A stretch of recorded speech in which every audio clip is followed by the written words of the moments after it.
Selamat malam, perkenalkan nama saya Pascal Suara. Saya sebagai peserta bootcamp bidang cloud computing akan mempresentasikan atau menjelaskan tentang hal apa saja yang saya dapatkan di bootcamp Ubik ini selama 1 minggu atau 1 minggu 5 hari lah. Oke, saya di sini dikasih tugas untuk menyelesaikan modul 1 dari lomba Cloud Computing Jatim 2022. Di sini terdapat step pembuatan, yaitu ada pembuatan VPC, subnet, security group, database, S3, EFS, Elasticsearch, MI, sekaligus dengan launch template, auto scaling, dan load balancer. Di sini untuk membuat VPC, saya membuatnya dengan cara yang terbilang cukup instan yang diberikan oleh AWS itu sendiri dengan menggunakan VPC and more. Di sini saya dapat mengatur langsung banyak hal, mulai dari penamaan VPC, penamaan subnet, dan penamaan routable, bahkan network connection. Di sini juga bisa menambahkan jumlah subnet dan mengcustomize CIDR blocks. Untuk step yang VPC ini saya menyelesaikan di first try dengan 4 menit 32 detik dan third try atau bahkan base-nya itu di 4 menit 9 detik.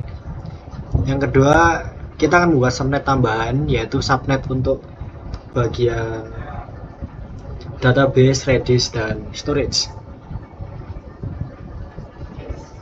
Kurang di mana ya? Nah, di sini ya, di Redis, database, dan storage. Seperti mana? Sorry. Nah, saya sudah menyelesaikan 3 hal itu.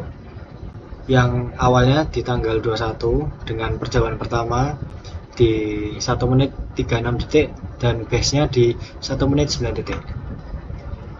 Yang ketiga, membuat security group. Security group ini untuk mengizinkan akses masuk dari luar ke dalam.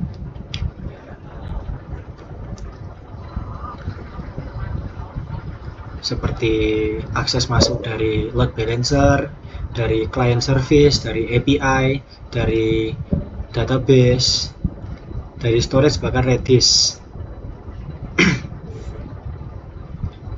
Ya, stopnya gimana? Gak usah stop, please.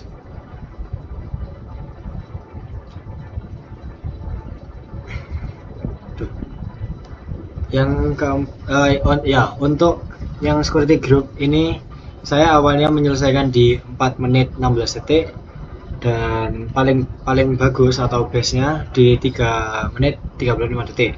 Yang keempat ada membuat database. Nah, di sini database ini agak lumayan ribet, atau lebih tepatnya lama sih. Karena yang membuat lama adalah membuat instance dari database itu sendiri yang memakan waktu lumayan lama. Yang bahkan saya bisa menyelesaikan di 30 detik, yang awalnya 33 detik karena saya melakukan troubleshooting yang dimana saya lupa memasukkan nama database itu sendiri. Setelah kita membuat database ini, setelah ini available semua, kita bisa masuk ke query editor dengan memasukkan nama database, nama username, karena saya sudah ada di sini. Nama database-nya db kampus.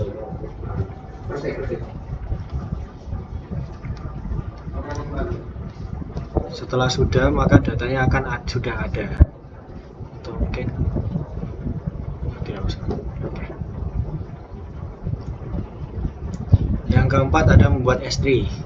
S3 ini untuk tempat penyimpanan file atau hal-hal yang diperlukan untuk di aplikasi kita ini.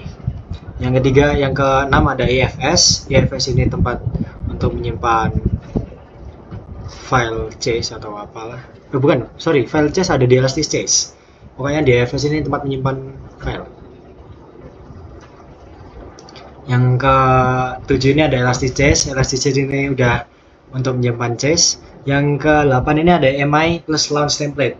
Nah, ini agak lumayan ribet juga karena jika aslinya ada cara yang mungkin lebih mudah, yaitu dengan kita langsung membuat di launch template lalu dimasukkan di bagian advanced details ini. Di sininya. Ini dimasukkan apa? Ini dimasukkan seperti semisal isi dari kliennya ini atau komen dari Linuxnya. Misal seperti yum install atau yum apa dimasukkan di sini. Tapi untuk kasus saya itu jika saya coba di user data, entah kenapa tidak mau di launch seperti ini. Malah munculnya error dan aplikasinya unhealthy. Seperti itu. Jadi saya mengakalinya dengan cara saya membuat mi setupnya dulu, yaitu semisal saya membuat setup dari kosongan EC2, yaitu dengan ya istilahnya tumbal lah, kita bikin di situ. Setelah kita membuat dengan min template ini, kita bisa menghapus EC2 nya. Lalu kita akan membuat launch template-nya sesuai dengan isi mi kita. Ya, di sini ada launch template saya. Untuk menitannya, saya awalnya di maaf, ini saya lupa ganti. Ini 17. Ini saya first try-nya mungkin agak kebingungan, terus yang kedua sama ketiga udah lumayan lancar. Jadi ya seperti itu. Auto scaling ini untuk mengotomatisasi kebutuhan EC2 dari server kita.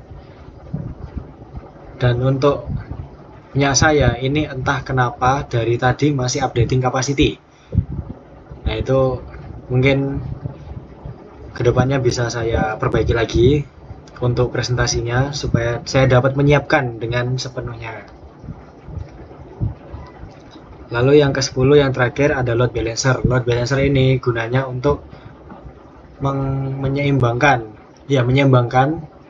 jika semisal ada server yang down, maka akan diarahkan ke dalam server yang tersedia atau yang masih sehat istilahnya. Jadi seperti mengotomatisasi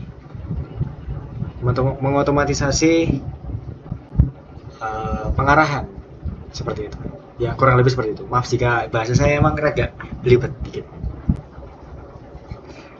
Mungkin untuk hasil dari isi GitHub-nya mungkin seperti ini. Ini untuk client service-nya.